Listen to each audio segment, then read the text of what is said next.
আসসালামু আলাইকুম। আশা করি আপনারা সবাই ভালো আছেন। আজকে চলে আসে তাকওয়া ফুড কর্নারে। আর আমি জানি যে আজকে আমার ভাইয়াদের থেকে আপুরা আমার ভিডিওটা অবশ্যই খুব বেশি লাইক করবে।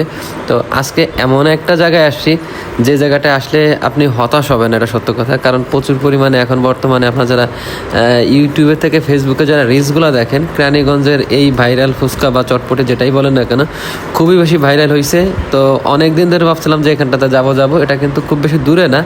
তো ওই দিন হঠাৎ করে এর আগেও কয়েকবার প্ল্যান করছি যে এখানটাতে যাব, যে একটু ভিডিও বানাবো, আর আসলে যাওয়া হচ্ছিল না কোনো একটা কারণে হয়তো। যাই হোক, আলহামদুলিল্লাহ সেদিন রেহানকে বললাম, রেহান বলা ঠিক আছে আমি ফ্রি আছি অফিসে শেষ করে। দেন দুই বন্ধু মিলে চলে গেলাম অফিস শেষ করে সন্ধ্যার পরে। যদিও এটা রবিবার বা সোমবার ছিল, এরকম কিছু একটা, আমার এক্স্যাক্টলি ডেটা মনে নেই। তো ওয়ার্কিং ডে ভিড়টা মোটামুটি ছিল, বাট শুক্র শনিবারে নাকি প্রচুর পরিমাণে ভিড় হয়। যেহেতু ওয়ার্কিং ডেতে গেছিলাম, আমিও মোটামুটি ভালোই ভিড় পেয়েছি। তাহলে বুঝতে পারছি যে আসলে মানুষ কেন আসে, নিশ্চয়ই এর ভিতরে একটা জিনিস আছে, তা নাহলে তো এই পরিমাণে মানুষ এখানটাতে আসে না, তাই না?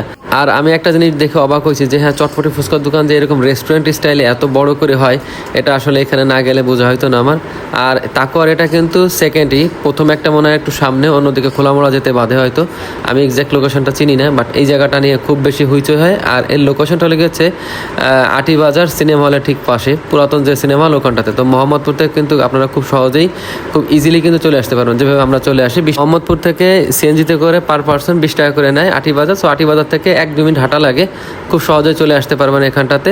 আর এইখানে যে জিনিসটা, এখানে কিন্তু মালিক নিজেই থাকে, সো কর্মচারী যে ব্যাপারটা। আর আরেকটা জিনিস বলি, খাওয়া দাওয়ার টেস্ট কেমন, সেগুলো রিভিউটা পরে দিই। এদের যে মোটামুটি আলহামদুলিল্লাহ এরা অনেক বেশি পরিষ্কার পরিচ্ছন্ন ছিল, এবং এদের প্রত্যেকের ব্যবহার এত বেশি অমায়িক ছিল, মানে এটা দেখেই আমার কাছে মনে আসলে ব্যবহারের কারণে কিন্তু অনেকে আমরা জায়গায় খাবারের মান বা এই জিনিসগুলো আমরা পরেই করি, যে ওদের যে ব্যবহারগুলো সেটা কিন্তু আমাদের বারবার ফিল করে দেয় বা মনে করে দেয়। তো আমি যতক্ষণ ছিলাম, প্রায় আধা ঘন্টা 45 মিনিট ছিলাম এখানটাতে, কিন্তু ওদের ব্যবহার এত ভালো ছিল, মানে বারবার একটা কথা বললাম, খুবই ভালো ছিল ওদের ব্যবহার। আলহামদুলিল্লাহ, ওদের জন্য দোয়া রইল। অনেক কথা বললাম, এবার আসে আসল কথায়। যাওয়ার পরে ভাবলাম যে একটু নাগা ফুচকা খাবো। তো নাগা ফুচকাটা যেটা আমি বলি, একটু ব্যাড রিভিউ দিই, সরি কিছু মনে করবেন না।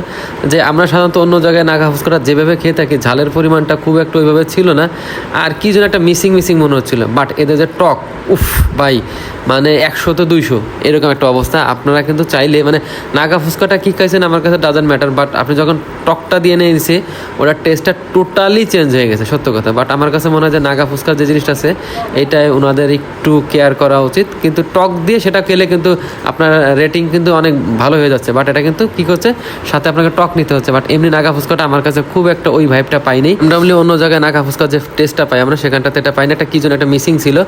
এরপরে যে দই বড়াটা ছিল, এটা দেখে সবাই মনে হচ্ছে দই বড়া হুমড়ি খেয়ে পড়ছে কি নাকি। আর ভাই, দইয়ের দাম কি বাজার আসলে কমছে? কি যে পরিমাণে এরা টক দই দিচ্ছে, মানে একদম মন খুলে এরা টক দই দিচ্ছে। এবং এর বানানোর স্টাইলগুলো দেখছেন, মানে কোনো কার্পণ্যতা নাই। এবং এটার দাম কিন্তু খুব বেশি না, 100 টাকা মাত্র। আলহামদুলিল্লাহ, দই ফুচকাটা খুবই বেশি মজা লাগছে আমার কাছে। আশা করি আপনারা সবাই যাবেন এবং কমেন্টে জানাবেন কে কে খেয়েছেন বা কে কে যেতে চান।